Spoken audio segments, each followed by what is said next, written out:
des généraux d'armée, hauts gradés, hein, les hauts gradés, des colonels, 106 personnes du renseignement français, de la DGSE, de la DGSI, des experts dans la question sahélienne. En fait, ils ont ramené la totale. D'accord? Attendez, je bloque un peu ce français, Philippe. Ça, c'est un troll. Ils ont ramené la totale pour rédiger un livre qui s'intitule « Les scénarios noirs de l'armée française ». Les scénarios noirs de l'armée française. C'était en 2023. Donc 2 ans avant tout ce qui se passe aujourd'hui. Dans l'article 6 du livre, dès 2023,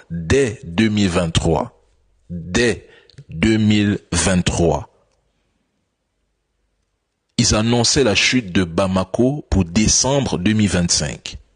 Je répète.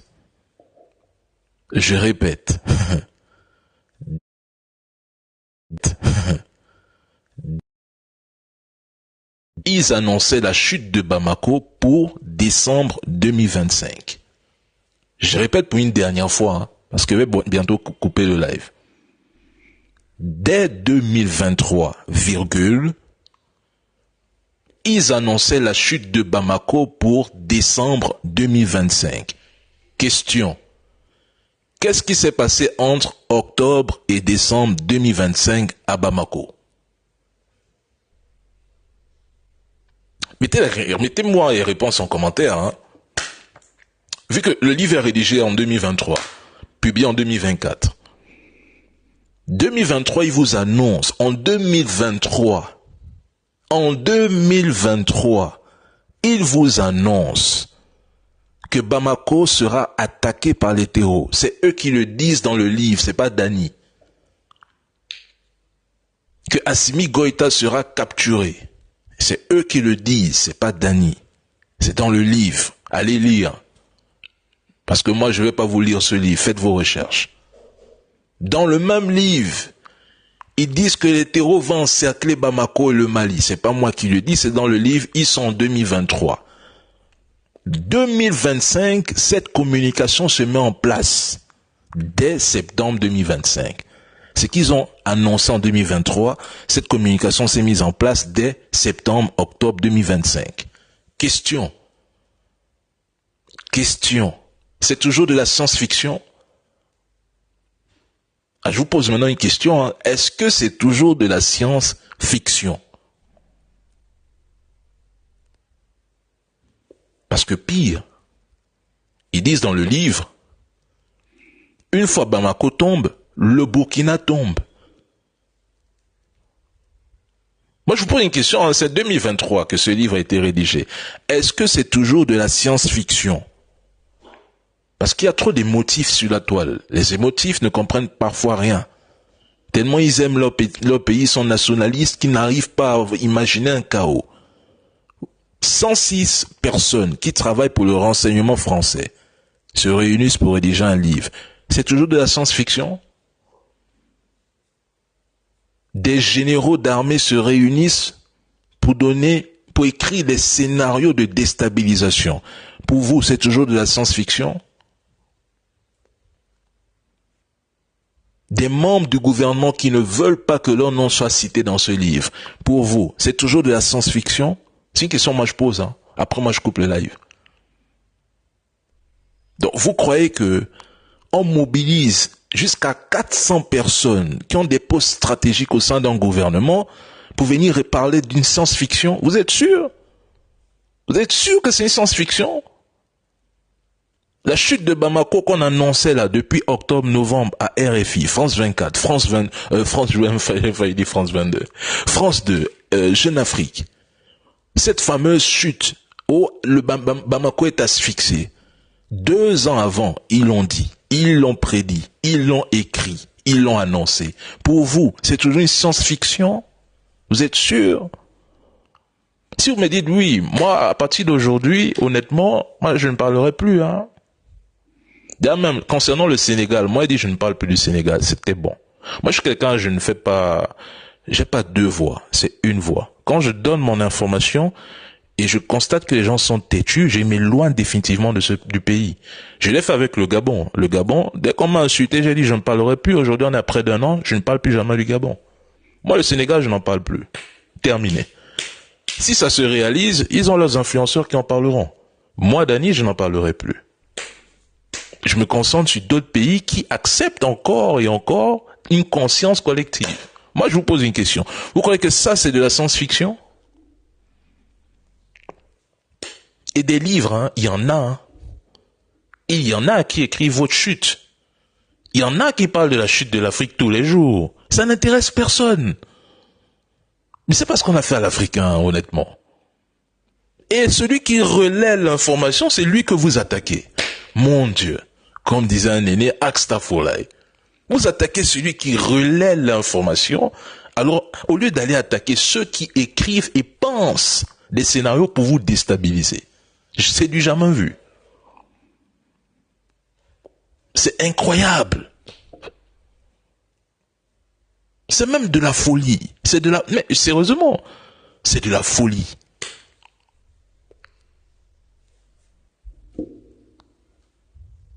Hein? Notamment l'affaire du faux charnier de Gossi au Mali, où en 2017 l'armée française a été mais pour ces exercices-là, elle se montre coopérative. Eh ben on va en parler de ces exercices justement dans un instant. Scénario noir de l'armée française. Elle a interviewé 106 experts, militaires, scientifiques. Elle la donne telle une Erin Brockovich. Elle est fière d'avoir préservé la parole des mineurs. Pour son nouveau livre, Les scénarios noirs de l'armée française, elle a interviewé 106 experts, militaires, scientifiques, politiques, qui lui ont fait part de leurs pires craintes pour les années à venir. Et si la Russie profitait de l'enlisement en Ukraine pour envahir les pays baltes? Et si l'Algérie faisait la guerre au Maroc? Et si une guerre civile éclatait en Nouvelle-Calédonie? Elle a imaginé 11 scénarios, ni science-fiction, ni prévision, qui pourraient toucher notre armée. Alexandra Saviana a été surprise, dit-elle, par l'ouverture d'esprit de l'armée française, bien loin de celle qu'on a longtemps... C'est pas elle qui a élaboré les 11 scénarios, c'est l'armée française qui les élabore. Elle n'est surprise de rien, vu qu'elle-même, on lui a donné des informations sensibles. Je suppose qu'elle en a trié une bonne partie, elle est venue avec d'autres, elle en a fait un livre, et nous constatons aujourd'hui que sur 11 scénarios, 3 se sont réalisés.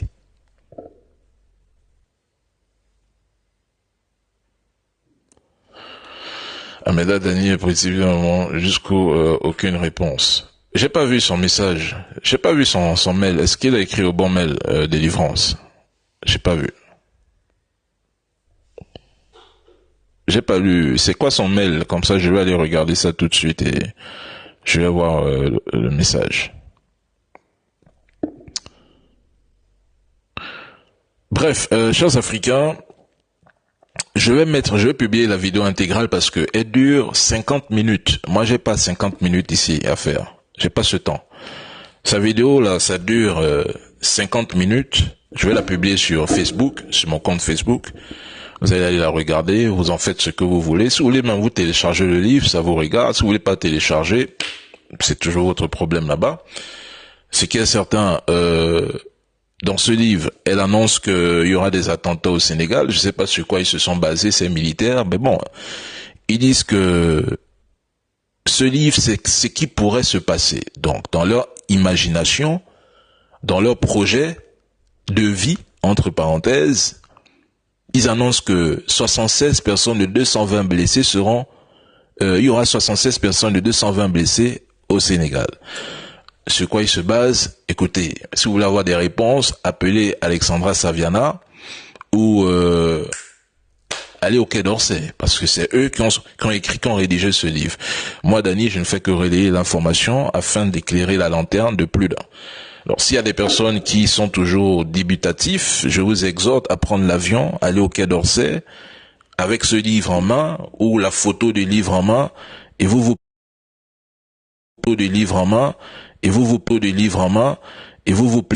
que 76 personnes vont mourir dans 2 attentats au Sénégal. Maintenant, c'est comme ça que je vais vous répondre. Maintenant, concernant l'AES, bon, nous savons très bien que leur plan a échoué. parce qu'ils avaient pour objectif que le Mali tombe en décembre 2025. C'est-à-dire que tout ce qui s'est passé entre septembre et décembre 2025 était programmé. C'était programmé. D'ailleurs, pour ceux qui ont lu ce livre, dès 2023, elle vous annonce une forme de coalition entre les terreaux et les opposants. Je répète.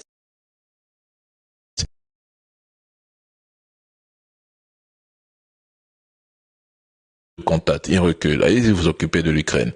Vous voyez, ils annoncent dès 2023 que des terreaux feront une coalition avec des opposants au Mali. Ils le disent en 2023. 2 ans plus tard, nous voyons cette réalité nous frapper le point fouet.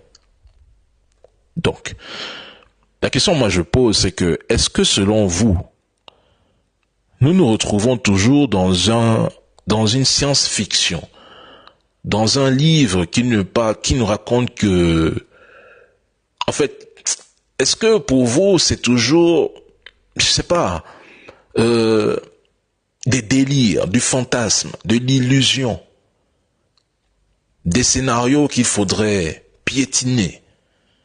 Il faudrait pas écouter ce qu'ils disent parce que tout va bien en Afrique. L'Afrique est développée, l'Afrique c'est le Wakanda. L'Afrique c'est la première puissance mondiale. Nous avons même déjà l'arme nucléaire. Nous avons des soldats ninja qui disparaissent. Nous avons des Black Panthers. Bon, si nous sommes dans cette vision, dans cette façon de voir le monde, de voir l'Afrique, alors, devrions-nous ignorer des personnes qui élaborent des projets pour nous déstabiliser, qui, je rappelle, parmi les 11 scénarios déjà écrits, 3 se sont réalisés. Moi, je vous pose la question, après je pars. J'ai d'autres choses à faire. Est-ce que pour vous, c'est une science-fiction, oui ou non? Hein, les gars? C'est une science-fiction, oui ou non, mes frères?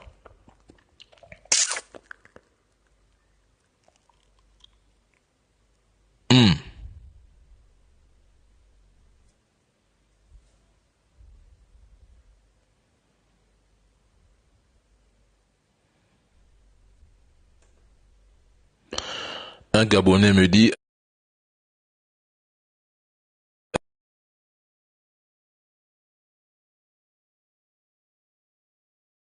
réaliser que vous êtes dirigé par un dirigeant qui lui-même ne sait même plus comment diriger son pays. Donc, je sais pas, monsieur Lionel. Si je parle du Gabon, vous allez vous cacher dans une tombe. Hein. Donc, mieux, vous me laissez parler de mes choses. Il y a des pays, j'ai plus envie de parler. Parce que quand je vais ouvrir ma bouche sur vous, vous allez faire une chose, vous allez signaler mon compte. Donc, laissez-moi me concentrer sur d'autres sujets. Je vous ai ignoré depuis. Donc, ne faites pas en sorte que j'ouvre la parenthèse de beaucoup de dossiers qui grattent même d'ailleurs ma bouche depuis quelques mois. Donc, laissez-moi tranquille, je parle de l'AES. Donc, dites-moi un peu, pour vous, est-ce que c'est une science-fiction?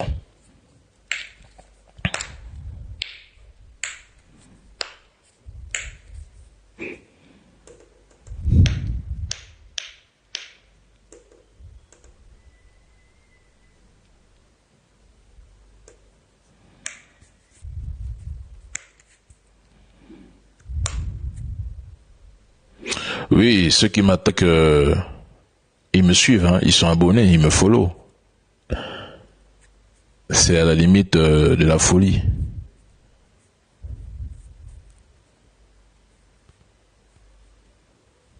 Pour moi, c'est un plan qu'ils essaient de faire passer pour une préparation. En fait, ce que les gens ne comprennent peut-être pas, c'est que les scénarios ne peuvent peut-être pas se dérouler comme ils l'ont écrit, mais le projet, l'idée, elle est là, elle est centrale, elle est réelle. Parce que moi, je peux pas me lever un matin, je sais pas, je prends un café et j'imagine que 80 personnes vont mourir au Ghana. Je me base sur quoi pour le dire? Je me base sur quoi pour dire, dans 2 ans, il y aura un attentat en Éthiopie, que cet attentat va occasionner 220 blessés, 76 morts. Je vais me baser sur quoi pour le dire? Sauf si je serai à la base de ce qui va se passer. Il faudrait qu'on se comprenne un peu. C'est pas si on se comprend. Sur quelle base Dany va se lever un matin et annoncer 220 blessés, 76 morts dans un pays? Je me baserai sur rien. C'est en logique. Même un humain doté d'une conscience ne peut pas le faire. Si tu le fais, c'est que tu es en train de le programmer. Sois un peu logique. Si tu es en train de dire que dans un pays il y aura 76 morts, c'est que tu es en train de programmer ça toi-même.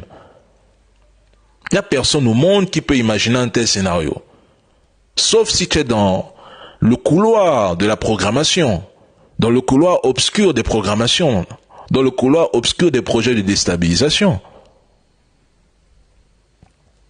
Maintenant, ceux qui disent que c'est... Bonsoir mon frère Dramani. Ceux qui disent que c'est de la science-fiction, mais elle vous dit, c'est pour ça que je dis parfois vos cerveaux ont de l'huile et du lait à l'intérieur. Elle vous dit le scénario de Madagascar, c'est réalisé comme ils l'ont écrit. Elle vous dit le scénario de Nouvelle-Calédonie, c'est réalisé comme ils l'ont écrit. Elle vous dit le scénario de l'Iran et d'Israël, la guerre des 12 jours, c'est réalisé comme ils l'ont écrit. Vous dites que c'est la science-fiction. Mais c'est une dinguerie, hein. Je vous le dis. Je n'arrive pas à croire mes frères africains, hein. Mais le mal est profond, hein. Je vous le dis. Dramani, si tu es là, tu montes un peu. On échange nous deux. On échange. Ouais, merci, t'es même là.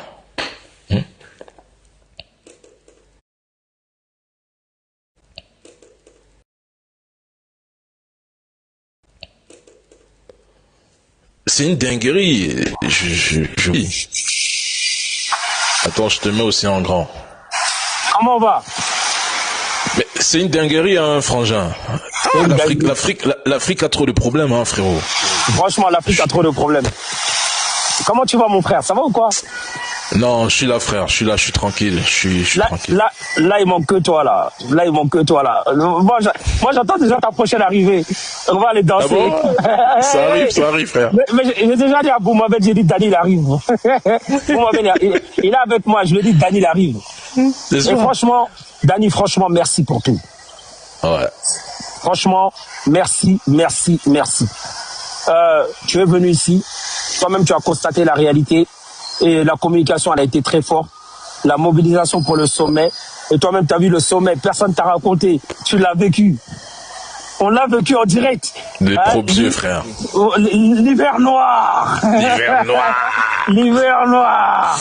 Donc, ça veut dire que, franchement, on est là dans le Sahel.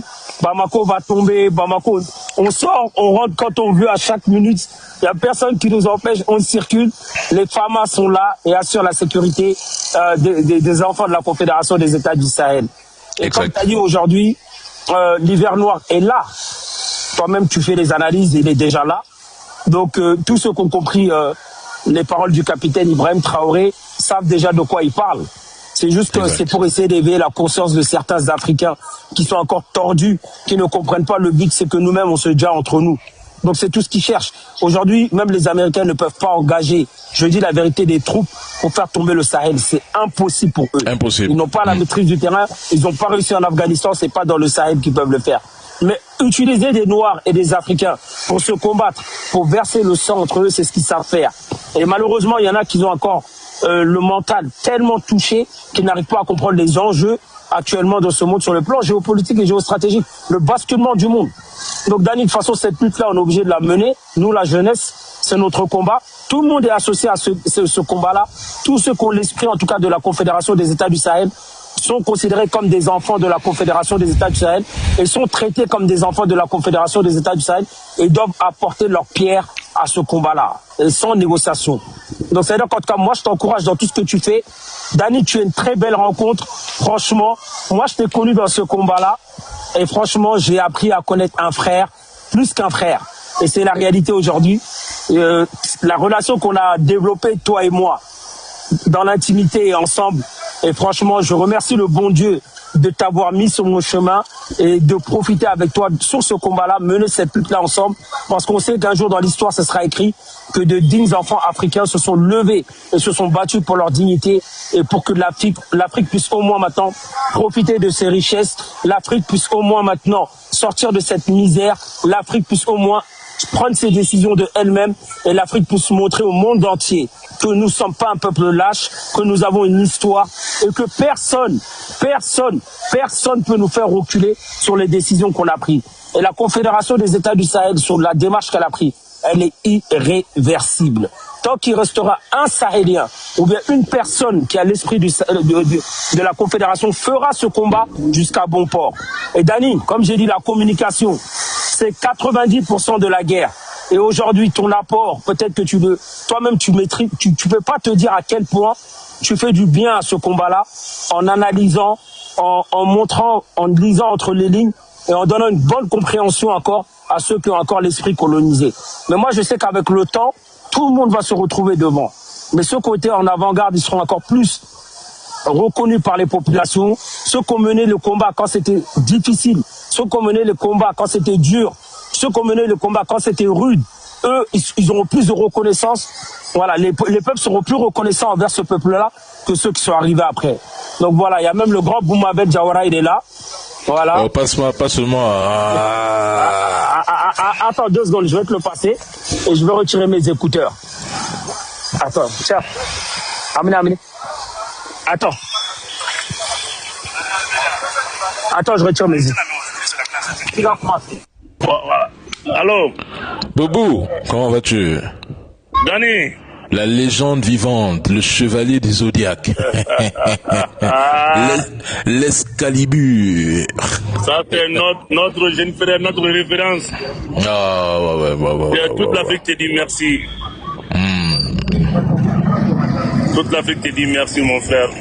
Merci pour toute l'Afrique. Franchement, ton combat est en train d'éveiller la conscience africaine, panafricaine aussi. Voilà. On peut te dire que merci Suleiman et merci pour tout votre soutien indéfectible pour l'AIS tout entière.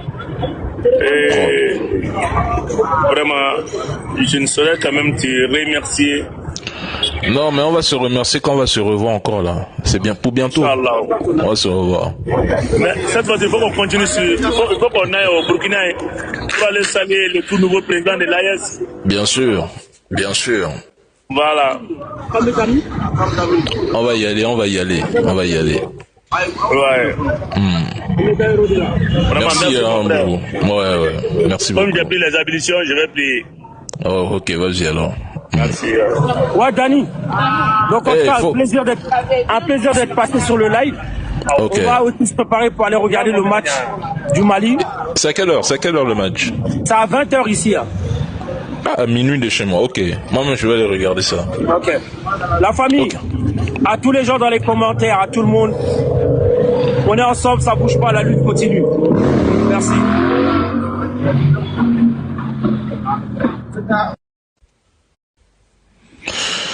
Les gars, moi aussi, je vais vous laisser. J'ai lancé ce live pour vous faire écouter la vidéo de cette dame. C'est aussi important de la mettre pour que les gens sachent que je ne prends pas mes informations dans les rêves. Je ne rêve pas quand je produis du contenu. Mes contenus, mes vidéos ne sont pas le fruit d'une imagination. Elles sont vérifiables. Je répète, personne ne peut me contredire quand je sors une information, parce qu'elle est sourcée. Donc, à part insulter, critiquer, ils ne peuvent rien d'autre faire. Ils ne peuvent rien faire d'autre. Donc, restons concentrés. Je le dis toujours, hein, restons concentrés. Parce qu'il y a trop de distractions autour de ce combat. Restons concentrés, restons lucides. Je répète, celui qui veut me contredire dans une information n'est pas né. Il n'est pas né. Cette personne n'est pas née. Tu auras beau insulter, critiquer, mais venir contredire, tu ne pourras jamais. Parce que je ne fais pas de propagande. Et même la propagande, lorsqu'on regarde même la définition du mot propagande, elle n'est pas péjorative. Tout le monde fait de la propagande. Même dans la vie active, tout le monde fait de la propagande. Même dans ta propre vie, dans ta propre famille, tout le monde fait de la propagande. Donc, ceux qui disent propagandiste, c'est aussi positif. Ça dépend du contexte. Donc, restons focus. Moi, j'ai dit à compter de maintenant, je vais me centrer sur l'AES. C'est très important. Parce que quand je lis ce genre de livre, ça m'inquiète. Ça me prouve à quel point le combat que nous menons est sérieux et porte des fruits. Sinon, des gens ne vont pas se lever un bon matin, se réunir à près de 400 pour penser un livre. Et de surcroît, la déstabilisation d'une zone, d'une région. C'est quoi le but? Reprendre le contrôle total des ressources sahéliennes, c'est un fait. Tout un article où on pense que les gens vont mourir. Où des terreaux vont envahir complètement des pays sahéliens. Où on imagine une Afrique de l'Ouest, un Sahel totalement déstructuré, déstabilisé. Et ça amuse certains Africains de l'entendre. Vos ennemis historiques sont en train de dessiner votre avenir, vous vous en riez, vous en êtes content. Vous êtes satisfait. Ça ne vous dérange pas. Oui, mais beaucoup de Sénégalais m'ont insulté. Et moi, j'ai décidé de prendre le tout pour en faire une généralité. Le peu là, je vais faire une généralité. Moi, je ne vais plus jamais parler de leur pays. C'est un fait aujourd'hui. Beaucoup m'ont insulté sans même comprendre la vidéo. Et pourtant, à la première seconde, j'ai dit, c'est l'extrait d'un livre. Les Sénégalais, même les plus intellectuels, m'ont compris. C'est une alerte, les gars. C'est une alerte. En principe, quand un Sénégalais lit ce genre de choses, il doit être révolté. Imaginez 2 secondes que c'était un Burkinabé, un Malien ou un Nigérien qui annonçait dans un livre que 76 Sénégalais vont mourir. Ça allait faire un tollé sur TikTok. Hein. Je vous le dis, hein, les gens allaient bavarder, organiser des panels, des lives, venir insulter l'AES. Mais quand c'est les Blancs, c'est eux là-bas qui le disent, qui le mentionnent, on nous parle de science-fiction. On dit que c'est de la science-fiction. Quand c'est eux là, c'est la science-fiction. Si c'était entre nous là, on a dit que non, vous aimez la guerre, vous voulez nous envahir, oh, nous on veut pas participer aux histoires de l'AES, alors que quand ce sont les autres, vous vous taisez. Haïti a besoin de délivrance. Je ne peux pas matériellement, je ne peux pas sauver Haïti. Je vais être clair avec toi. Je ne peux qu'apporter une aide en termes d'information. Je peux mener ce combat.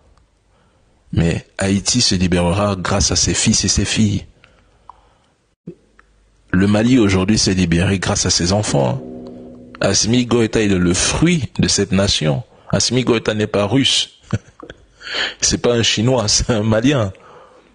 Il y a des dignes fils courageux, il y a des Haïtiens forts, courageux, qui ont juste besoin d'un soutien populaire pour faire basculer les choses. Vous avez besoin peut-être d'un leader, je me le dis aussi. Peut-être vous n'en avez pas, peut-être vous en avez, je ne sais pas. Mais Haïti a besoin d'être fort, uni, soudé. Et vous devriez à un moment donné, je pense que vous allez le faire, à une période de l'histoire, vous arriverez à prendre une décision qui sera radicale. Et vous pourrez basculer les choses. Parce que le combat commence avec vous, hein, et il terminera aussi avec vous. Ce combat de libération, ce combat pour le respect, pour la dignité, ça commence avec vous. Vous êtes les premiers à avoir défié la France, à vous libérer, même si après tous les mécanismes ont été mis en place pour vous enchaîner.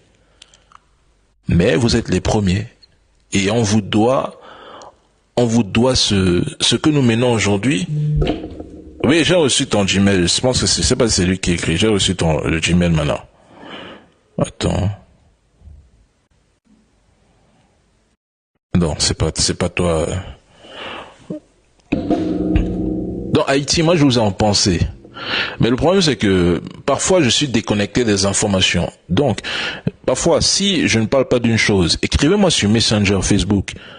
C'est même mieux. Venez sur Facebook, vous me dites, Dani, il y a une actualité par exemple ici en Haïti, parle de ça. Moi je vais parler. Je n'ai pas de frein en termes d'information. Au contraire, je peux même faire 10 vidéos sur Haïti, 50 vidéos sur Haïti, même de lundi à dimanche. En fait, je ne peux que faire ça. C'est un droit et un devoir de parler d'Haïti. Faut pas l'oublier. Donc oui, je vais te répondre maintenant, parce qu'il y a 2 personnes qui m'ont écrit. Je sais pas si c'est toi, hein. En tout cas, j'envoie le livre aux 2 personnes tout de suite.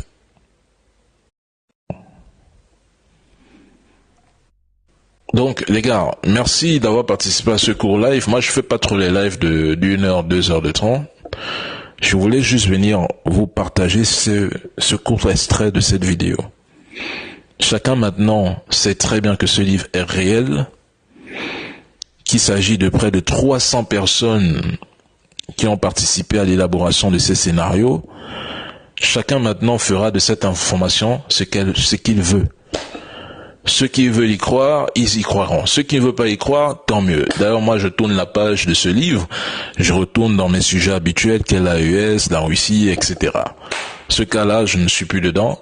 Ceux qui ont voulu y croire, tant mieux. Ceux qui n'ont pas voulu y croire et qui pensent que ils sont devenus le Wakanda, la force nucléaire dans leur zone CEDEAO, tant mieux. Nous, on passe à autre chose. Force à l'AES et victoire pour le Mali ce soir. Nous espérons sa victoire. Déjà, le Mali même affronte qui, en passant?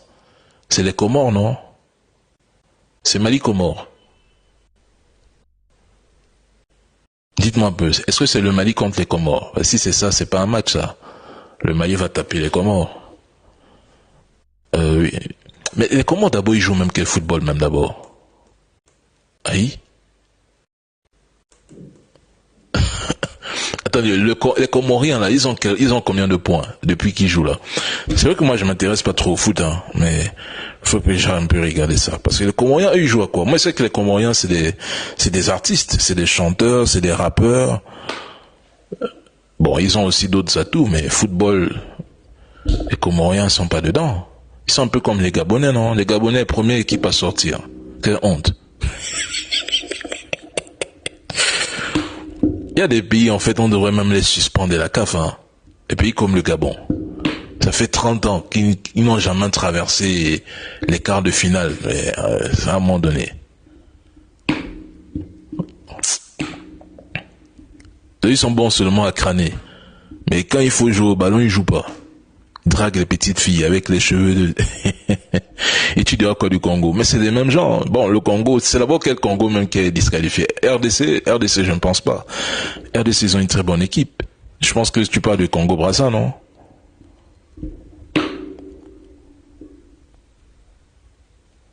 Ouais, mais la Côte d'Ivoire va battre le Gabon. C'est même pas un débat, hein. C'est pas un débat, les gars. Je pronostique même là le score Côte d'Ivoire-Gabon 2-0. Vous amusez là, le Gabon sera avec 0 points. Hein. 0 points, parce que si le petit Mozambique les a tapés là, la Côte d'Ivoire va en faire une bouchée. Aïe. Et moi je soutiens la Côte dans la coupe voilà mes 3 équipes favoris dans la Coupe d'Afrique là. Première équipe, Côte d'Ivoire. Parce que pour moi, c'est la meilleure équipe de tournoi.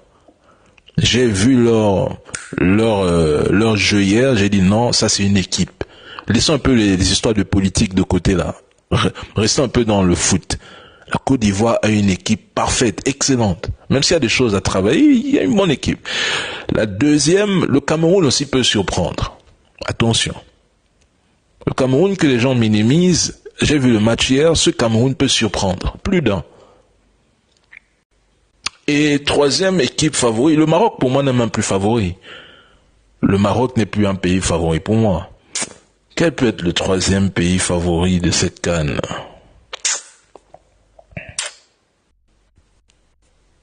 Ouais, les Bafana aussi jouent, hein.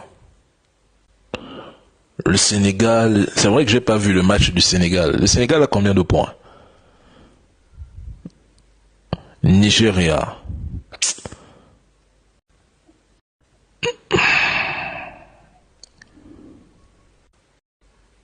Algérie. Non, l'Algérie est faible. L'Algérie est faible, hein. Le match même qu'ils ont gagné contre le Burkina, Le pénal, est-ce que c'était même un penalty? En principe, il y a un pas faute. Bon, après, je suis pas footballeur, mais bon. Ils ont gagné le Burkina par penalty, c'est-à-dire autrement, s'il n'y avait pas de penalty, ils ne gagnaient pas ce match. Moi, j'aime les matchs où on dribble le défenseur, on frappe but. Un peu comme la Côte d'Ivoire l'a fait avec le Cameroun. Petite casse, allez, frappe but, c'est entré, égalisation après du Cameroun. Match nul. Oui, il y a eu penalty, mais il y a eu penalty. La RDC, merci. La RDC est une très bonne équipe, hein. Je pense que la coupe sera entre la Côte d'Ivoire, le Cameroun et le Mali. Non, je pense pas que le Mali va prendre cette Coupe d'Afrique. Honnêtement, hein. Je ne pense pas. Si le Cameroun rencontre le Mali, le Cameroun va taper le Mali. Hein. Attention, hein. C'est pas parce que j'aime l'AES que non. C'est pas parce que j'aime l'AES que je vais vous supporter partout. Vous mentez, hein. Les chamans. Si le Cameroun attrape le Mali, là, il va broyer le Mali, mon frère. Hey, les gars, non. Affaire de football, là, laissez d'abord l'AES de côté, là. Non, je suis pas avec vous. Hein, la sahélienne. Non, il faut qu'on soit clair, non. Chacun d'abord défend sa zone. Donc, le Gabon, bon, on peut plus parler. L'Égypte, c'était avant. Hein. Pour moi, l'Égypte, ce n'est plus une équipe, ça. C'est des drogués qui sont là-bas. L'Égypte, c'est des drogués. C'est plus une équipe, ça. Le Bénin, c'est pas le Bénin qu'on a fouetté au premier match, là. C'est le Sénégal qui a tapé le Bénin, non, au premier match. Non, le Bénin peut pas gagner. Moi, je pense que la finale, c'est entre le Cameroun et la Côte d'Ivoire, cette Coupe d'Afrique. Maintenant, le pays qui pourrait surprendre dans toute cette équation, c'est la RDC. La RDC pourrait surprendre, pardon.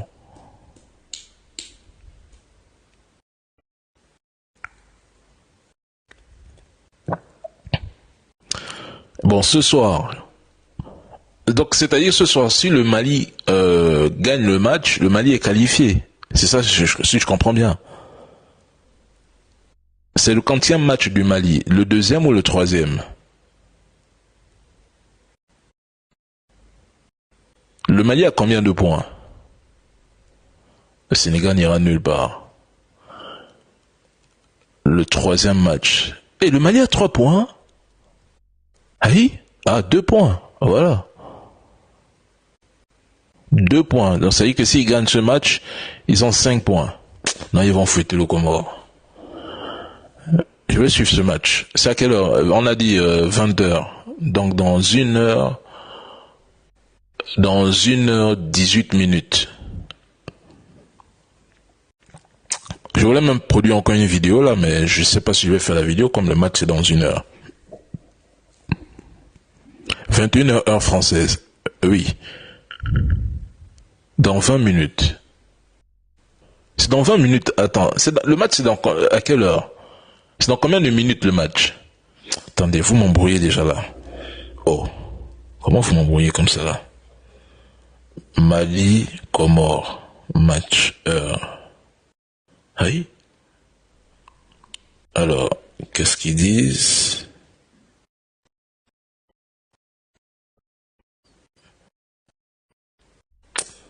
Google, c'est devenu bizarre, hein. Tu demandes des informations à Google, ça ne te sort même plus des informations. Heure du match. Dans 18 minutes. Ils disent dans 18 minutes. Non. Est prévu à 20h ce lundi. 20h de quel pays donc?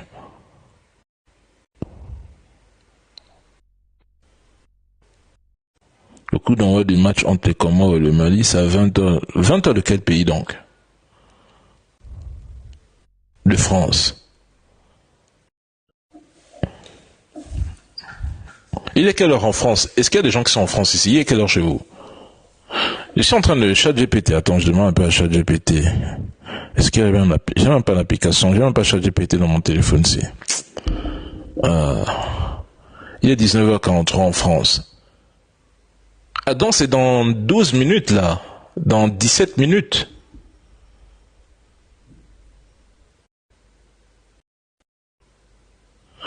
Ah, parce que Draman m'a embrouillé. Lui m'a dit c'est à 20h du Mali. Et moi j'ai regardé le décalage entre le Mali et là où je suis. Et j'ai dit ok. Bon ok les gars, allons-y regarder le match. On va essayer de brosser, de faire un pronostic après le match. Tout à l'heure, je vais me préparer pour ça. 22, 19, 20, 18. Ok, see you les gars.